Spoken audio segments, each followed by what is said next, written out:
খাওয়া দাওয়া কি ডানাতে আর বাঁহাতে করতে হবে নাকি? মানে যা ছিল তার মধ্যে দিয়ে খাওয়া দাওয়া লিখতে তো 4টে আঙুল থাকা মানে না থাকা মানে লিখতে পারে। হাফ এন্ড হাফ ছিল, 4টে আঙুল একদম ছিল না। মাথা মানে হয়তো 2টো আঙুল এরকম কাটা, অ্যাক্সিডেন্টে কাটা গেছিল নাকি? হ্যাঁ, ও লেখাপড়া যে করতে পারতো কিনা এটা আমি ভালো সঠিক বলতে পারবো না। লিখতে জানতো? নিশ্চয়ই জানতো, দোকান চালাতো নিশ্চয়ই, কিছু জানতো না। সেসব দেখেছি। কি দেখেন? ওই যে বিল লেখার কথা বলছি। কোনো কিছু লিখতে দেখেছেন কোনোদিন? না। হ্যাঁ, কেন দেখিনি? আমি কি করে দেখবো বলুন তো? আমার সাথে সেরকম ভাবে হয়নি। না, আমি তো লিখতে দেখিনি কিছু।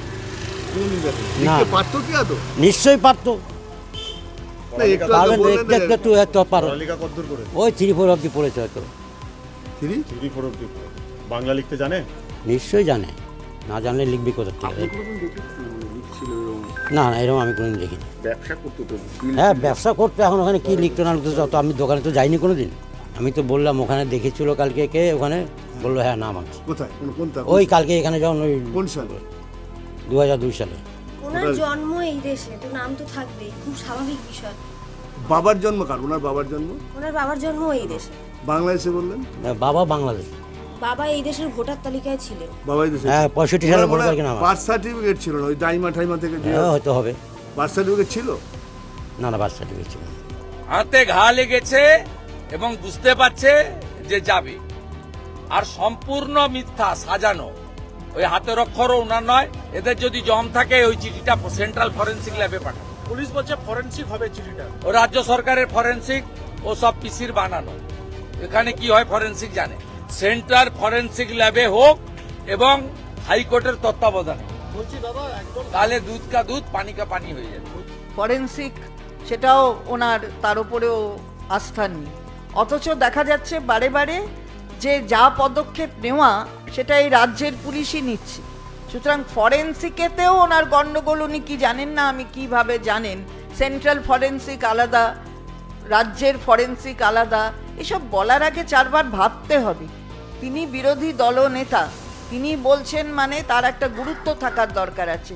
এই ধরনের মানে স্ট্রে স্টেটমেন্ট করার কোনো মানে হয় না। মৃত্যু হয়েছে, দুর্ভাগ্যজনক মৃত্যু হয়েছে, এবং এই ধরনের এই নাগরিকত্ব চলে যেতে হবে এরকম একটা আতঙ্ক থেকে একটা আত্মহত্যার ঘটনা ঘটেছে। তাই নিয়ে এই ধরনের বিকৃত প্রচার হতে পারে, এটা কোনো রুচিহীন পার্টি বলে সম্ভব। আপনারা তো এতজন সাংবাদিক রয়েছেন, যে বলুন তো, যদি কারুর কোনো কারণে ডান হাত কোনোভাবে অকেজো থাকে, সে মানুষটি বাঁ হাত দিয়ে কাজ করেন না? ওই মানুষটি দোকান চালাতেন না, দোকানের হিসাব লিখতেন না? যদি কারুর ডান হাত অকেজো থাকে, এখানে আলোচ্য নয়, তবু আমি বলছি, আমার নিজের এই বাঁ দিকটা পুরো পোড়া। শৈশবে আমার হাতটা জোড়া ছিল, সেই তখনকার অভ্যাসে আমি বাঁ হাতে লিখতে পারি। আমি নিজের অভিজ্ঞতা দিয়ে আপনাদের বলছি। আমার হাত ফ্রি হয়েছে অনেক পরে। আপনি দেখেন কত বিশেষ ক্ষমতা সম্পন্ন মানুষ 2টো হাত অচল বলে পা দিয়ে লিখে পরীক্ষা দিচ্ছেন। মানুষের এই যে যতটা সম্ভব মানুষের এই ধরনের তাকে সমস্যা, সেই সমস্যাটাকে স্বীকার না করে তার কটা আঙুল নেই, তিনি ডান হাতে কি করে লিখলেন? এটা কোনো কথা? একজন মানুষ বাঁ হাতে লিখতে পারেন না?